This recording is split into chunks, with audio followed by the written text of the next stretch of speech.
अपन प्रथम अध्याय के 15 श्लोक पूरे कर चुके हैं। परीक्षित के प्रश्न पूरे हो गए हैं और अब सुखदेव जी भी उसकी प्रशंसा करते हुए अब आगे कथा का प्रारंभ करेंगे। पहले 2 श्लोक अ, परीक्षित ने जो प्रश्न किए हैं उनकी प्रशंसा के हैं और आगे फिर कथा का प्रारंभ है। अब यहाँ पे मैं आपसे शेयर कर देता हूँ आपको। 15वें श्लोक में सम्यक व्यवसिता बुद्धि स्तव राजर्षि सत्तम वासुदेव कथायांते यच्चाता नैष्ठिकी रति। कि हे परीक्षित, तुम्हारी ये जो बुद्धि है, तुम्हारा ये जो बुद्धि का व्यवसाय है, ये बहुत ही उत्तम है। क्योंकि वासुदेव की कथा में जो तुम्हारी स्वाभाविक जो रति प्रीति हुई है, उस कारण से ये बहुत ही उत्तम बात है। और राजर्षि सत्तम कह के उसको उसकी प्रशंसा भी करते हैं कि तुम राजर्षियों में श्रेष्ठ हो। मैंने राजर्षि का कल बताया था कि राजर्षि किसे कहते हैं। और ध्यान है कि जो प्रजा का पालन करते हुए भी वैदिक धर्म का भी पालन करता है वो राजर्षि है। और राजर्षि सत्तम, राजर्षियों में भी श्रेष्ठ उसे कहेंगे जो वैदिक धर्म का पालन तो करता ही है, प्रजा पालन और वैदिक धर्म में निष्ठा है, और साथ ही साथ भक्ति भी उसके अंदर जागृत हुई है, तो वो राजर्षि सत्तम कहलाएगा। इसलिए यहाँ पे सतदेव जी परीक्षित को राजर्षि सत्तम कह के उसकी प्रशंसा कर रहा है। अब दूसरे प्रकार से भी उसके प्रश्न का की स्तुति करते हुए 16वें श्लोक में कहते हैं, देखो, वासुदेव कथा प्रश्न पुरुषान स्त्रीन पुनाति वक्तारम पृच्छकम श्रोतृंस तत्पाद सलिलम यथा। कि वासुदेव की कथा का प्रश्न जो करते हैं वो ऐसा प्रश्न 3 प्रकार के पुरुषों का को पुनीत बनाता है, यानी कि उनको पवित्र करता है। ऐसा प्रश्न वो कौन 3 प्रकार के पुरुष हैं? तो कहते हैं वक्तारम ऋक्षकम श्रोत्रुंस, जो कहता है, जो पूछ रहा है और जो सुन रहा है। ये 3 जो हैं उनको पवित्र बनाता है। वक्त अब आगे कह रहे हैं, मतलब सुबोधनी जी में आप आज्ञा कर रहे हैं कि वासुदेवस्य मोक्षार्थत्वात् तत्संबंधी यत्किंचित वस्तु तत्पवित्रयत्येव। वासुदेव शब्द का अर्थ है मोक्ष के दाता। वासुदेव वासुदेव जो आपका मतलब जो 4 वो हैं व्यूह भगवान के, उसमें जो वासुदेव व्यू है वो मुक्ति के दाता का स्वरूप है। तो वासुदेव के विषय में किया हुआ प्रश्न जो है वो, क्योंकि वो मोक्षदाता के विषय में किया हुआ प्रश्न है, इस कारण से यत् किंचित वस्तु तत्पवित्र, वासुदेव से संबंधित जो भी कुछ है वो पवित्र ही करने वाला होगा, क्योंकि मोक्षदाता के संबंध से है। इसलिए तत्रापि कथा तत्संबंधी गुण दोषाभिनिवेश जनिका, उसमें भी वो कथा जो भगवत संबंधी गुण और दोष में अभिनिवेश कराने वाली हो, ऐसी।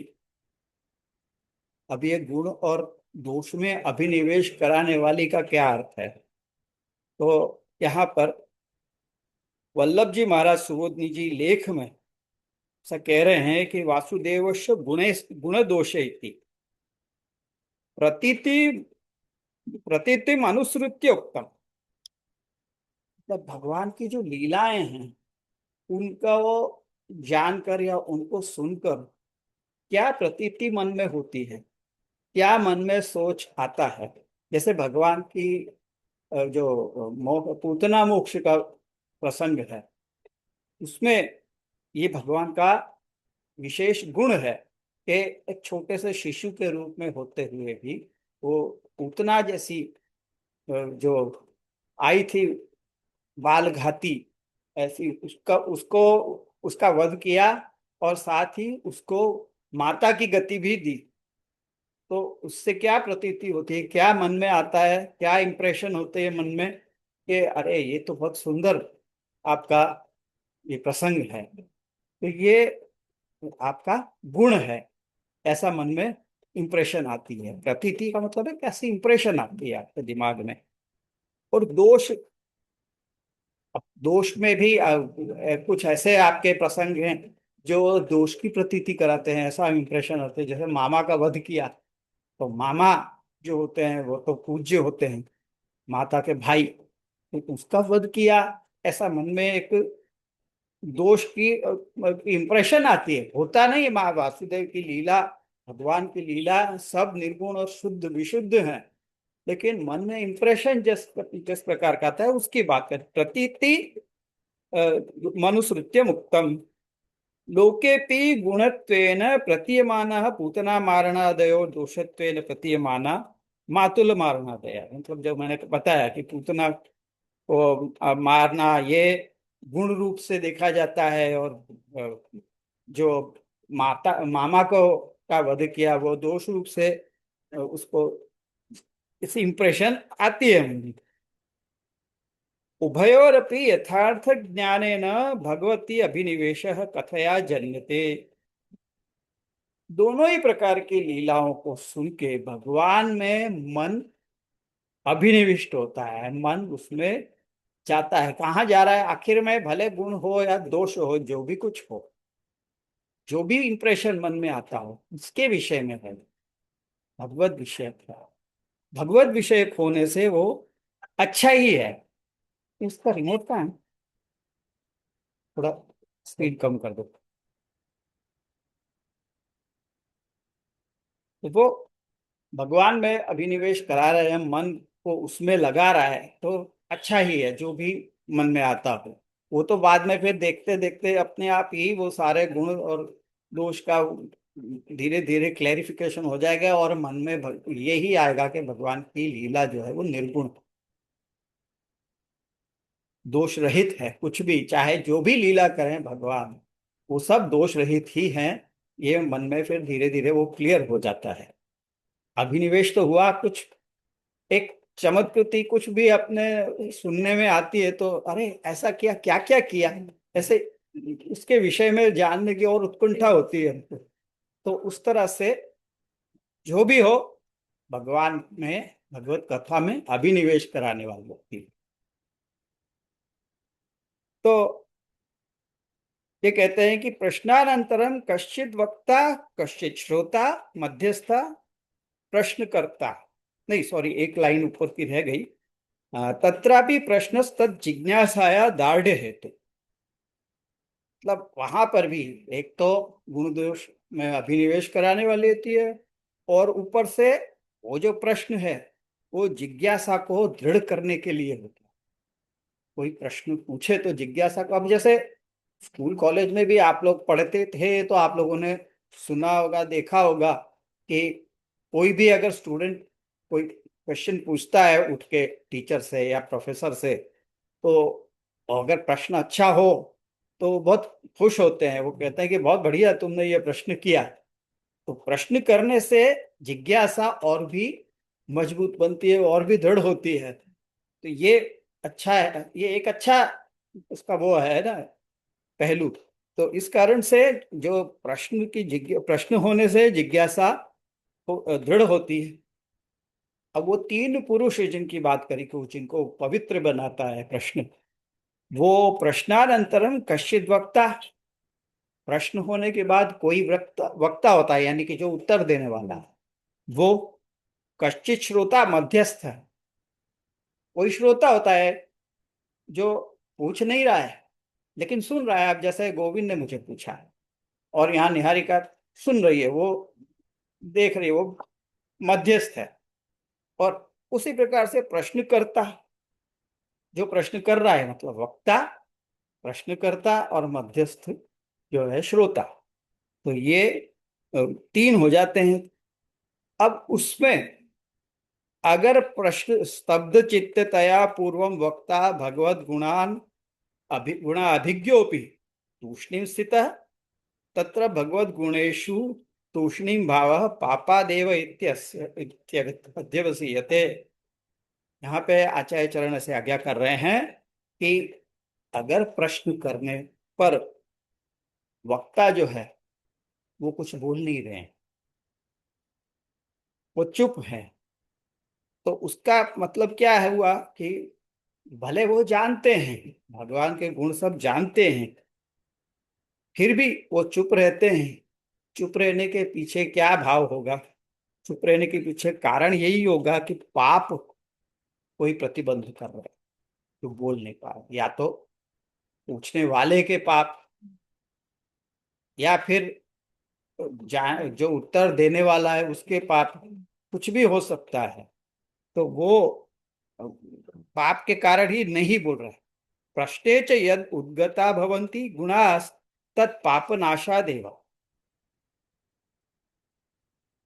प्रश्न में जब जो कोई प्रश्न करता है, तो वह प्रश्न से अ, जो भी वर्ड्स निकलते हैं, जो भी शब्द निकलते हैं, तो उस और या फिर उनके प्रश्न में जो जिस उसका जो उत्तर है, उसमें उत्तर में क्या बोलता है, भगवान के गुण के विषय में ही तो पूछ रहे हैं ना। तो भगवत गुण के विषय में पूछने से वो गुण जो है वो पाप नाश कर देते हैं। भगवान के कथा में या भगवत कथा में रहे हुए या भगवत के रहे हुए गुणों के बारे में श्रवण करने से पाप नाश हो जाता है। श्रोतृणामपि विद्यमाने पापे भगवत प्रवणम चित्तम न भवति। अगर सुनने वाले के अंदर पाप है, अपराध है, दोष है उसके अंदर, तो उसका चित्त, उसका मन जो है भगवान के गुणों में नहीं लगेगा। प्रश्ने च जायते इति तत् पाप नाशकत्वम अपि। और जब प्रश्न सुन लेता है वो, तो उसके पाप नाश हो जाता है। ऐसा मतलब क्यों? क्योंकि वो वासुदेव के विषय में प्रश्न है। भगवान यहाँ कहने का मतलब यह है कि भगवान नाम, यहाँ तक कि अगर उनके विषय में प्रश्न भी हो गया, तो वो भी पाप नाश कर देता है। क्यों? किस कारण से? क्योंकि वो वासुदेव के विषय में प्रश्न। वासुदेव कौन है? जो मोक्ष के दाता है। तो इस प्रकार से प्रश्ने च जायते इति तत् पाप नाशकत्वमपि प्रश्नम करिष्। और अब जो पूछने वाला है वो अगर हिचक रहा है पूछने से, प्रश्नम करिष्यामि इति यदा मनसि प्रश्न उद्गतस तदा पापे विद्यमाने मुखा न निस्सरति। अगर प्रश्न करने वाले के भीतर पाप हैं, वो भले मन में सोचता है कि मैं प्रश्न करूं, मैं पूछूं, लेकिन मुंह से निकलता नहीं है। वो किस कारण से नहीं निकलता? तो भीतर पाप है, भीतर दोष है, मन में दोष है उसके। इस कारण से ये ऐसा अनुभव लोग करते हैं। मन में आता है कि अरे गुरु जी पधारेंगे तो मैं उनको ये प्रश्न पूछूंगा, और मन में होता भी है, उस वक्त याद भी आता है, पर मुंह से निकलता नहीं। तो वो अपराध के कारण, दोष के कारण नहीं निकल पाता मुंह से।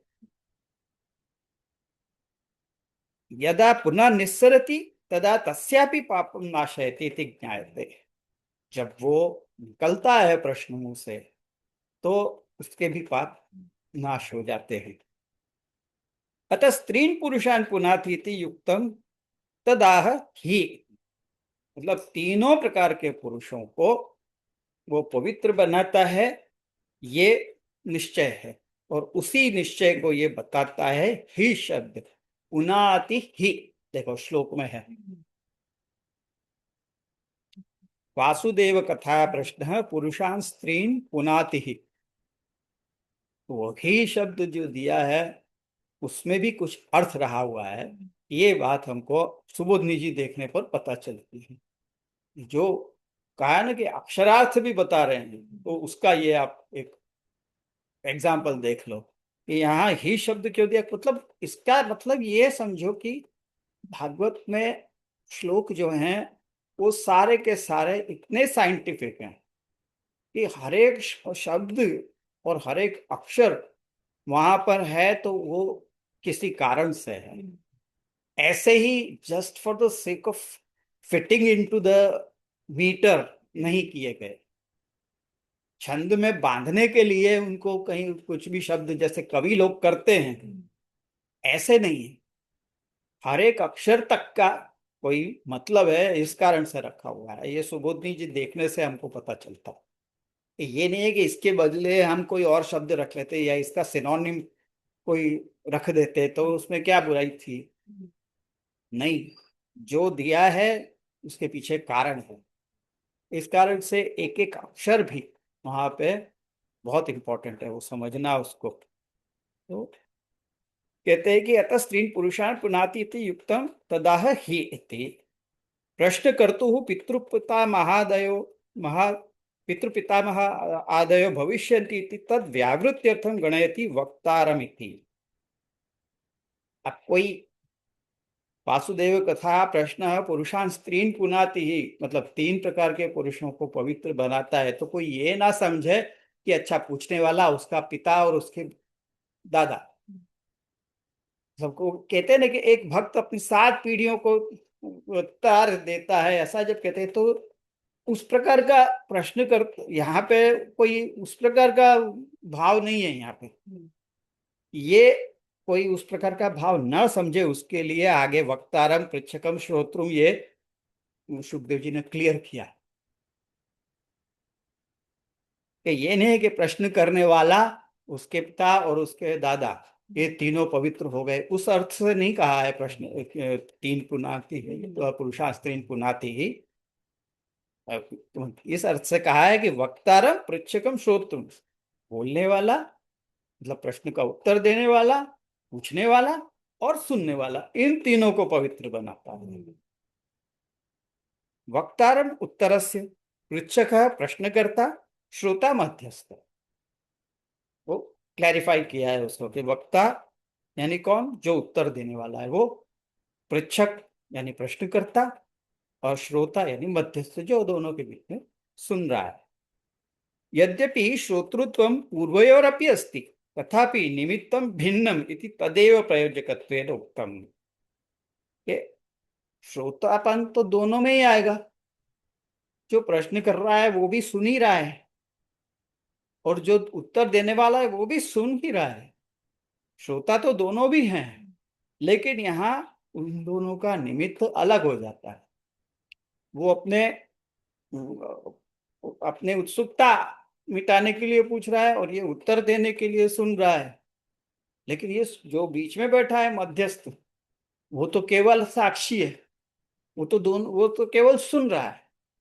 उसके मन में प्रश्न नहीं है, ना ही वो जवाब देने वाला है, लेकिन वो भी है साथ में, तो उसका भी फायदा हो रहा है, उसका भी लाभ हो रहा है।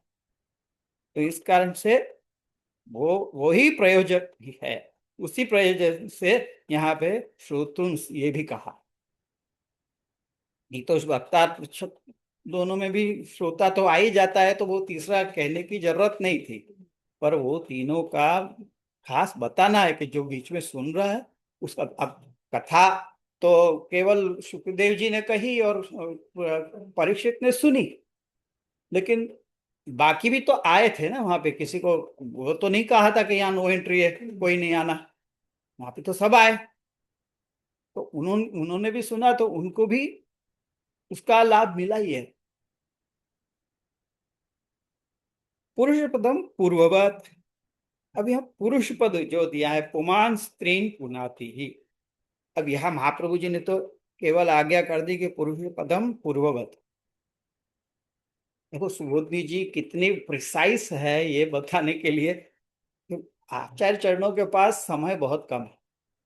आपको पूरे विचार तो यही था कि संपूर्ण भागवत का अर्थ करें, पर कर नहीं पाए, क्योंकि 4 स्कंद तक भी पहुंचे ही थे कि ठाकुर जी की आज्ञा हो गई तीसरी। तो वो तीसरी आज्ञा हो गई तो फिर जल्दी से वो 10वें स्कंद पे पहुंचे, और अब उनके पास समय बहुत कम है। तो उस कारण से इतनी प्रिसाइज, इतनी कॉम्पैक्ट बना दी है सुबोधनी जी कि फिर उसको बाद में टीकाकार की जरूरत पड़ी कि जो उसको फिर डिकोड करे। अब यहाँ आपने केवल इतना आज्ञा कर दी, पुरुष पदम पूर्ववत। पूर्ववत यानी क्या? पुरुष शब्द जो आया है वो पहले के जैसे समझना है, ये उनका कहने का तात्पर्य। पहले के जैसे यानी कौन से पहले के जैसे? हाँ, हाँ, बहुत बढ़िया, तुमने बहुत सही पकड़ा। निवृत्त तरषैर उपगीय माना में जो उपमान शब्द दिया था, वो समझना है यहाँ पे। यानी वो क्लियर हो जाएगा कि पुरुष से मतलब क्या है? जिसके भीतर भक्ति है, जिसके भीतर ये है, कोई दोष नहीं है भक्ति के, चाहे वो पुरुष देह हो, स्त्री देह हो, कोई भी हो, वो यहाँ पे समझना है। बहुत बढ़िया गोविंद, शाबाश तुमको। अच्छा लगा मुझे ये जान के कि तुम इतना कीनली सुन रहे हो। हाँ। तत्र लिखते हैं। हाँ, ये अगले पेज पे जाना पड़ेगा। तत्र कार्यांतरार्थान वारयति त्रीन इति। अब ये आचार्य चरण आज्ञा कर रहे हैं कि दूसरा कार्यांतर अर्थ, मतलब दूसरे कारण, दूसरे काम का अर्थ यहाँ पे नहीं लेना चाहिए। उसके लिए यहाँ त्रीन शब्द दिया है। पुरुषान स्त्रीन पुनाति ही, उसको अब लालू भट्ट जी स्पष्ट कर रहे हैं। तो अलग अलग टीकाकार आचार्य चरण के शब्दों को डिकोड करते हैं, और उन्होंने इस तरह से एक दूसरे, मतलब एक ही टीकाकार नहीं, महाप्रभु जी के, मतलब ये सुबुद्धि जी पे टिप्पणी जी भी है गुसाई जी की, और फिर वल्लभ जी महाराज की भी है, पुरुषोत्तम चरणों की भी है, पुरुषोत्तम जी की भी यहाँ पे सुबोधनी टिप्पणी है, वल्लभ जी महाराज की भी का भी लेख है, और लालू भट्ट जी की योजना है। तो उन लोगों ने आपस में ये प्रोटोकॉल भी पाला हुआ है। तो साहिब जी के तो ठहर, उनको तो आवश्यकता नहीं है वो प्रोटोकॉल की, लेकिन वल्लभ जी महाराज ने सुबोधनी लेख में, और दीक्ष ये लालू भट्ट जी ने योजना में ये प्रोटोकॉल फॉलो किया है कि जिस शब्द के ऊपर पूर्व के आचार्य ने कह दिया है, स्पष्टता कर दी है, उसको छोड़ देते हैं, और जिसपे नहीं किया है उसके ऊपर स्पष्टता वो अपनी तरफ से कर देते हैं। तो ये जैसे यहाँ पे आचार्य चरणों ने आज्ञा करी कि कार्यांतरार्थान वारयति, तो वो क्या है उसको स्पष्ट करने के लिए लालू भट्ट जी की योजना हमको देखनी पड़ती है। तो लालू भट्ट जी क्या कह रहे हैं वो देखते हैं अपन। यहाँ देखो, कार्यांतरार्थान वारयति त्रीन इति अनेन इति त्रिशब्दों मूले त्रीन एव पुनाति इति नियमार्थ है। त्रिशब्द से ये समझना चाहिए कि तीन को ही पवित्र बनाते हैं, ये नियम है। तथा च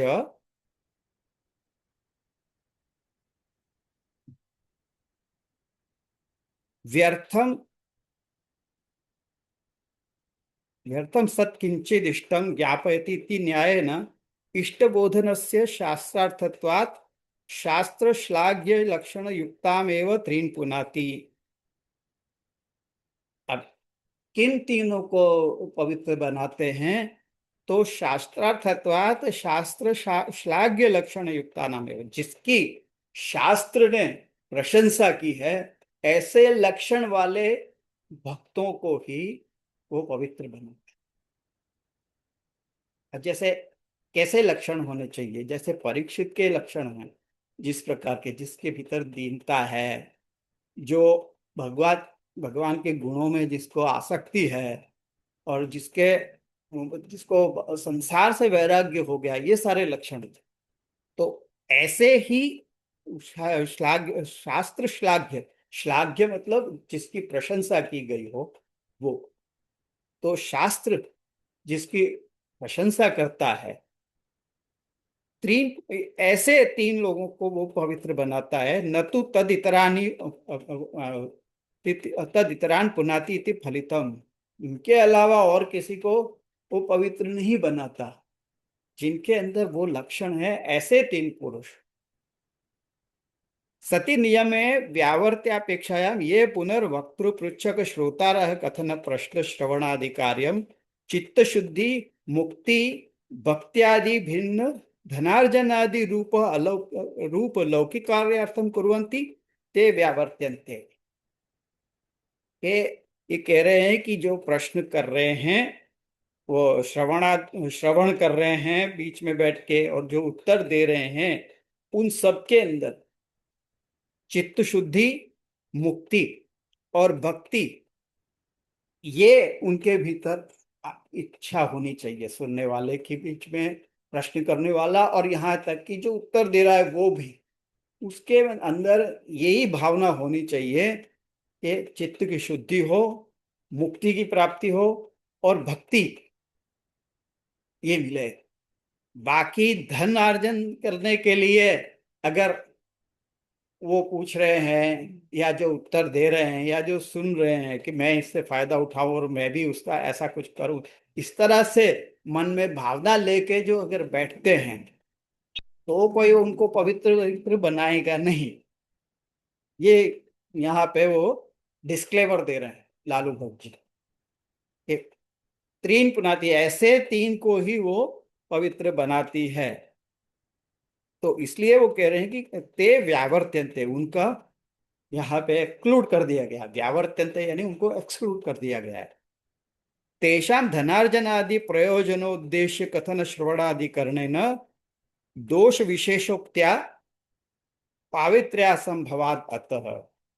उनके भीतर धनार्जन आदि प्रयोजन है, उनका धन कमाने का उनका वो अगर है प्रयोजन मन में, तो कथा श्रवण आदि करने से, चाहे कथा श्रवण करने भी गए हो या पूछने भी बैठे हो या जवाब देने भी बैठे हो, तो दोष है मन में। तो वो दोष विशेषोक्त्या उत्पत्तिया पावित्र्य असंभवाद, इसलिए इस कारण से उनकी पवित्रता नहीं हो सकती है। इसलिए कह रहे हैं आचार्य चरणों ने आज्ञा करी कि कार्यांतरार्थान व्यावर्त्य वारयति त्रीनिति। तो वो तीन शब्द देके वह सुखदेव जी यही बता रहे हैं, यही बात बता रहे हैं कि वैसा अगर मन में भावना लेके बैठे हैं तो उनको वो पवित्र बनाने वाला नहीं है। केवल इन तीनों को ही, ऐसे तीनों को ही पवित्रम पावित्र्यम अनेक विधम संभवती थी तद व्यावृत्त्यर्थम पावनत्व विशिनष्टि दृष्टांतेन। मतलब पवित्रता अनेक प्रकार से संभवित हो सकती है। तो उन सब की व्यावृत्ति करने के लिए, उन सबको एक्सक्लूड करने के लिए पावनत्व किस प्रकार से पावन बनाती है, उसके लिए एक दृष्टांत दे रहे हैं यहाँ पे। तत्पाद सलिलम लिखा। तत्पाद सलिलम किसके लिए कहा है? गंगा जी के लिए। तत् यानी भगवान। जहां पे भी ऐसे तत् शब्द आता है ना, तो वहां मतलब शास्त्रों में, तो वो तत् शब्द जो है वो अ, परम, जो परमात्मा और उसको ही वो इंडिकेट कर रहा होता है। जहां पे भी तत्त्वमसि ऐसे जब कहते हैं ना गुरु, जब शिष्य को कि वो जो परम तत्व है वो तू है, क्योंकि तू उसका अंश है, उस अर्थ से तो वो तू है। तत्त्वमसि, तत् जहां पे परम तत्व को तत् शब्द से बताया जाता है, तत् यानी वो, क्योंकि उसका कोई नाम नहीं बता सकते, कोई एक पर्टिकुलर नाम नहीं है। तत् शब्द पहले मतलब जो इतना समझते थे कि एक परम तत्व है वो, आज भी लौकिक में आज भी हम लोग ऐसे कहते हैं, वो बैठा है ना, वो देख रहा है, तत्। तो वो तत् शब्द जो है वो परम तत्व को बताता है। तत्व शब्द भी तत्पना जिसके अंदर है वो, उसका तत्पना मतलब उसका तत्व होना, वो किस प्रकार का है, वो तत्व। तत्व शब्द की अगर व्युत्पत्ति देखोगे तो वो भी इसी उसी को उसी से संबंधित है, भगवान से, भगवत संबंधित। तो यहाँ तत्पाद सलिलम यानी भगवान के चरण से निकला हुआ जल, वो कौन है? वो क्या है? गंगा जी है। जब भगवान ने वामन रूप धारण किया ना, तो बलि राजा के से 3 पग भूमि मांगी। तो जब अपना विशाल स्वरूप बनाया उस भगवान ने, तो एक चरण से तो पृथ्वी नापी, दूसरे चरण से जब स्वर्ग नापा, तो जो चरण का अंगुष्ठ जो है, भगवान के चरण का अंगुष्ठ, उसकी ब्रह्मा जी ने जल से उसका अभिषेक किया। तो वो जल से जो अभिषेक किया ना, वो जल गंगा जी। तो वो तत्पाद सलिलम ये था। तो जो भगवान के चरणों से संबंधित गंगा जिस प्रकार पवित्र बनाती है, उस प्रकार ये भगवान की कथा का जो प्रश्न है, वो इन तीनों को पवित्र बनाता है। प्रश्न प्रश्न है, क्वचित उद्गत है, क्वचित प्रेरितवान, क्वचित अभिमुखी चकार, न एतावता परम पुरुषार्थ सिद्ध, यदा पुनः स्त्रयाणाम चित्तम भगवदेक निष्ठम करोति तदा ही सफलता। प्रश्न जो है वो कभी कहीं उद्गत होता है, प्रश्नकर्ता के मन से या मुंह से निकलता है। कंचित प्रेरितवान, किसी को प्रेरित करता है, यूं कहो कि श्रोता को प्रेरित करता है। कश्चित अभिमुखी चकार, कंचित मतलब जो सुन कहने वाला है उसको अभिमुख बनाता है भगवान की कथा की ओर। तो इस, लेकिन उतने से केवल कोई पुरुषार्थ की सिद्धि नहीं होती है। पुरुषार्थ की सिद्धि कब होती है? कि जब उन तीनों का चित्त भगवान के में अंदर ही निष्ठ कर देता है। जब चित्त भगवान में लग जाता है, तदा ही सफलता, तब उसकी सफलता होती है। गंगा च, अब ये गंगा का जो उदाहरण दिया है उसके लिए बता रहे हैं कि गंगा च पुनः साक्षात भगवत सेवोपैकम शरीरम उत्पादयति पूर्व संबंधी पापम तत्कार्यम नाशयित्वा। गंगा जो है वो साक्षात भगवत सेवोपयोगी देह शरीर का उत्पादन करती है, बनाती है। क्यों? किस प्रकार से? कि पूर्व संबंधी जो पाप हैं, पहले के जो उसके पहले गंगा से संबंध होने से पहले जो पाप किए हैं, वो सब कार्यों, उन सब पाप कार्यों का नाश कर देती है। तथा भगवत कार्योपयोगी चित्तम यावत्या भवती तावती शुद्धिम करोति। जितने से भगवत सेवोपयोगी चित्त या भगवत कार्योपयोगी चित्त, भगवत कार्य यानी सेवा के उपयोगी जो चित्त में शुद्धता होनी चाहिए, उतना ही उतने के लायक शरीर को बना देती है। त्रिलोक स्थान सात्विक आदि भिन्नान्वा, तीन यानी यहाँ पे गंगा जी से संबंधित त्रिलोक में रहे हुए, धरती आकाश और पाताल, ये त्रिलोक, धरती स्वर्ग और पाताल, ऐसे 3 लोक। या फिर सात्विक आदि भेदन, सात्विक राजस तामस, ऐसे। तो कूलद्वय स्थितान मध्यस्थान व, तो दोनों किनारों पे रहे हुए लोग और मध्य में रहे हुए जो लोग हैं, उन सबको, या तो वो 3, ब्रह्मांडम महादेवम भगीरथम च वा। ब्रह्मा जी जिन्होंने उसका अर्चन किया, भगवान के चरणों का अर्चन उस जल से किया, तो ब्रह्मा जी भी पवित्र हुए। महादेव जिन्होंने वो चरण के से निकली गंगा को अपने माथे पे धारण किया, तो उनको पवित्र किया। या भगीरथ जो लेके आया गंगा जी को धरती पे, उसको पवित्र किया। तो इस प्रकार से 3 पुरुषों को वो पवित्र बनाता है, भगवत संबंधी प्रश्न जो है वो। तो इस प्रकार से ये 16वें श्लोक में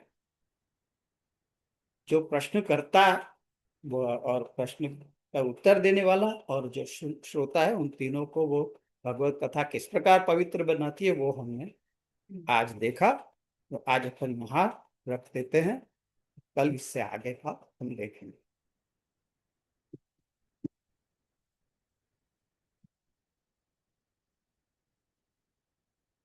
ठीक है? और कोई कल के उसमें कोई प्रश्न तो नहीं रह गया था मन में, कोई संदेह?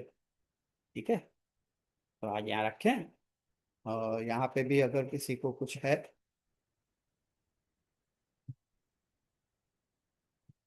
मैं आप लोगों को अलाउ करता हूँ कि आप म्यूट करें अपने आप को